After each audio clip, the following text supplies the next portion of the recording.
Hello and welcome to NewtonGATE Academy. Hi, this is Arshi. How are you all? I guess you all are very fine. Stay safe, be healthy. Okay, so today I will start with a new topic. That one is auxiliary verb. I will give you a very short note today on auxiliary verb. Now, you may have a question that, ma'am, what is auxiliary verb? Where we use auxiliary verb? I will solve every doubt today. Now, see, auxiliary verb or helping verb helps the sentence to complete its sense. Means auxiliary verb helps to complete the sentence. We can say auxiliary verb as helping verb also. Suppose if I say he is reading. Now if a child says me or asks me that he is reading, ma'am, is this a complete sentence? Then what I will say? No, this is not a complete sentence. Why? Because you are not understanding what he is reading. So what you will say? You will say that he is reading a book. Then the sentence is complete. And what you used in middle of both subject and predicate, you used is as a helping verb. It is helping both the phrases. You can say it like that. Now there is some examples of auxiliary verbs. Is, am, was, were. These are all examples of auxiliary verb. Now the second part is basic auxiliary verbs. Means we use this type of verbs in a sentence most. For that reason, this one is basic auxiliary verb which we use in a sentence like am, is, were, has, had. We can see this type of verb in a sentence.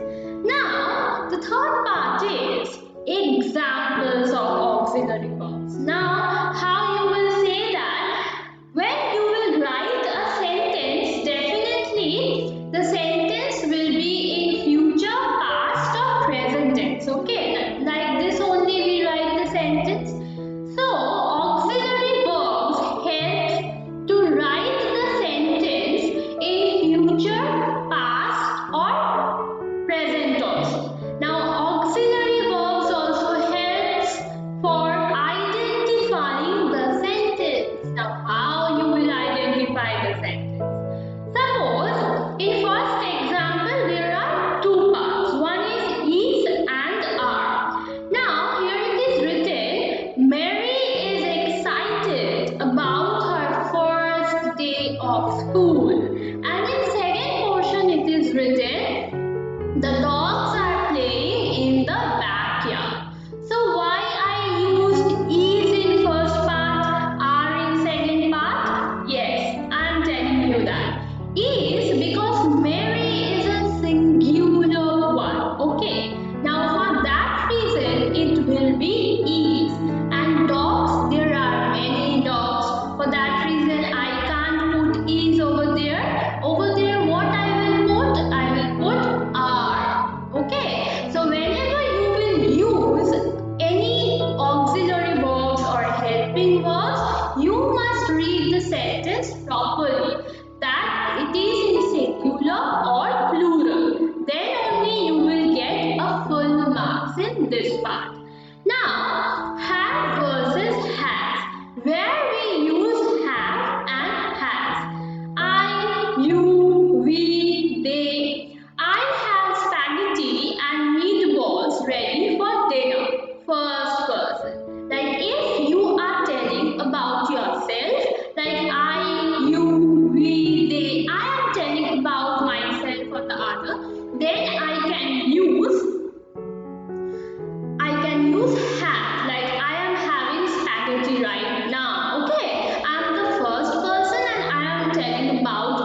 the piano. Can I use your phone? Can you close the door, please? You can't smoke here. So these are the set words and sentences. If you notice that uses are in request, permission, prohibition and ability. So if you use can't and can, there are four modes. Okay, you can use like that. One is request, another one is permission, third one is prohibition, and the fourth one is ability. Like, can you close the door, please? Okay, you are requesting someone. Like this, you can write it down. And where we use shall and should, if we want to express our feeling and if it is in future tense, then I can use shall. Okay. Now a modal auxiliary verb is used to modify the mood of a verb. Okay. So the last thing which I want to say, the example, see, tomorrow you shall climb to the top of Mount Everest. Okay, I'm expressing my feelings, but that is in future tense. So, dear students, I guess you all understood this part of auxiliary verb very well. So, this is one assignment I am giving to you. Solve this assignment, and if you have any question, then ask me in comment section. Okay, so thank you guys. If you like this video, then please like, share and subscribe our channel.